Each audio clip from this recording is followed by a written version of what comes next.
everybody? True Boxing here. Thank you for coming back to Get Hit with the Truth. So today doing the preview for the Saturday, May 28th Showtime PPV Card that's headlined by Gervonta Tank Davis and Rolando Romero, as they will compete for the WBA Secondary Lightweight Championship of the world.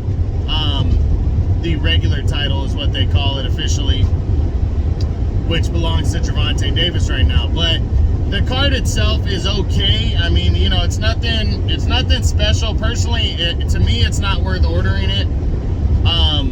But it's not a bad card either. The PBC usually puts up decent cards. I'm just not too excited about the main event. You know, and I'm not going to be ordering this one.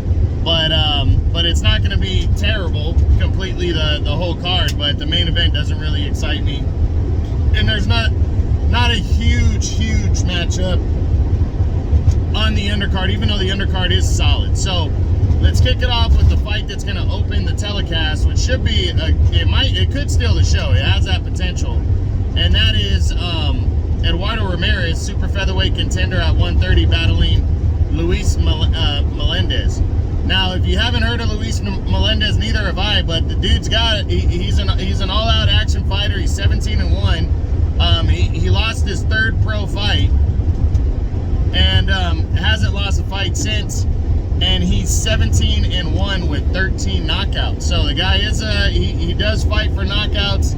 He's an action guy at 130, and he's taking on Ramirez, who Ramirez is trying to build his resume up at 130 pounds. He's trying to get himself into the mix of a wide open division. I mean, because Shakur Stevenson is sitting at the top, but how long is he really going to be a junior lightweight without all the big fights being available and big names? So I really think it's possible Stevenson moves up within the next year, and then you got guys like Eduardo Ramirez lobbying to become a world champion there. So Ramirez has been doing well as of late, and this should be an all-action fight. I'm predicting Ramirez to win this fight by a decision, but I wouldn't be surprised if somebody gets knocked out.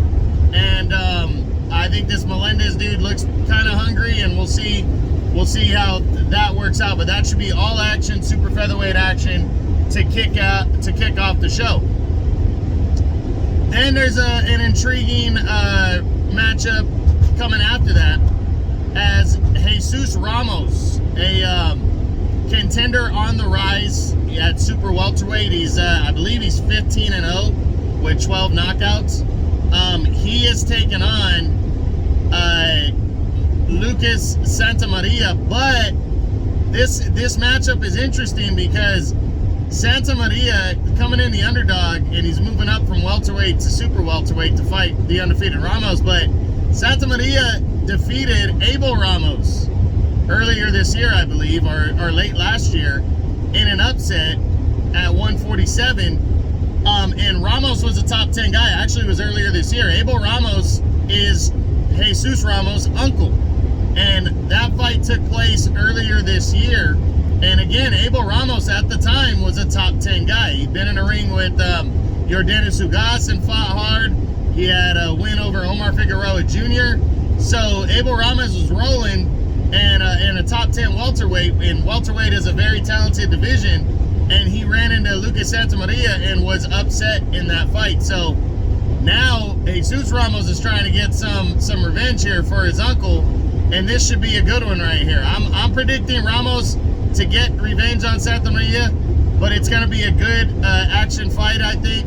But I see him stopping Santamaria in the late rounds and continuing to push himself forward with his undefeated record. He is a fun guy to watch, so you guys should check him out. The co-feature sees veteran secondary middleweight champion and former longtime junior middleweight champion Erislandy Lara, as he takes on Gary Spike O'Sullivan and defends his secondary middleweight title against O'Sullivan. This is it's an interesting matchup. It's not a great matchup, but Lara needs to stay busy. He hasn't fought. It's typical style. He's waiting around for the big fights instead of just staying busy. He hasn't fought since June of last year, when he laid out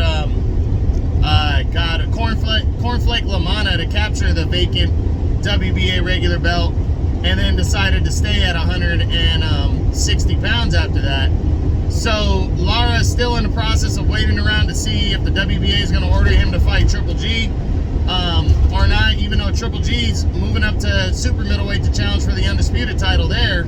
So, you know, the WBA could come down at any moment and upgrade Lara to full champion. But I think what the WBA is going to do is they're probably going to wait for the Triple G Canelo third fight to happen, and then they're going to make an announcement on whether they are going to order Triple G to fight Lara, and if he says no, then they'll upgrade him. But he's staying busy until then here, taking on Spike O'Sullivan, who hasn't really been relevant for a couple of years at middleweight. He did fight, it might have been at the beginning of 2020 or 2019. He took on Jaime Munguia in Munguia's debut at middleweight, and he gave Munguia a hell of a lot of problems in that fight, even hurt Munguia, and then got stopped, I believe, in the 10th or 11th round of that one. But it was a good action fight. You know, O'Sullivan has always proved to be a credible fighter and contender, but he's coming in here against Lara, the crafty southpaw.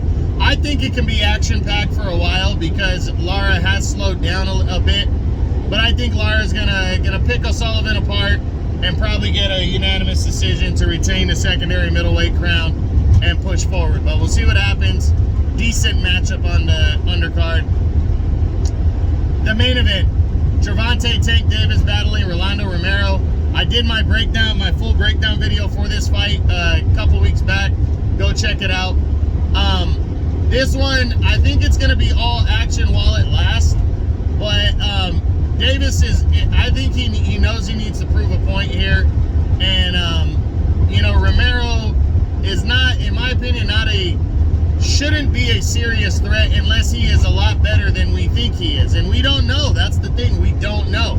He was brought up to be a threat, and then he ran into Jackson Mariñez a couple years ago and should have lost that fight. Then Jackson Mariñez went on after that fight and took on Richard Comey, former champion, got his ass whipped, and Comey knocked him out. So that only brought Romero's stock down because Romero hasn't done anything since. His biggest win since that fight was his destruction of Anthony Yigit, who never really was a big-time guy at 140. You know, he's a guy that they got into World Boxing Super Series a few years back and got his ass whipped against Ivan Berry and shit. So, you know, coming in, Tank has a lot to prove. And if Romero gives him a good fight, we're going to start to look at Tank like, maybe Tank's not as good as we thought. But the thing is we really don't know how good Rolando Romero is either, though. So it's kind of one of those ones, the winner's really going to push forward towards something bigger, and the loser's going to take a big a big step back. But it also depends on how the fight ends. But I'm going to go with Tank breaking down Romero, stopping him in the middle of the later rounds, and retaining his secondary title because Tank has a lot to prove and he knows he needs to get the job done. So that's what's going on. I'm going Tank by stoppage over Rolando Romero. Erislandy Lara gets a decision over Spike O'Sullivan. Ramos gets revenge for his uncle and defeats Santa Maria by a stoppage. And then I have Eduardo Ramirez defeating Luis Melendez by a decision. So that's what I got. If you like the video, smash the like button, leave a comment, subscribe to the channel. I appreciate any and all support. And this is True Boxing. You've been here with the truth.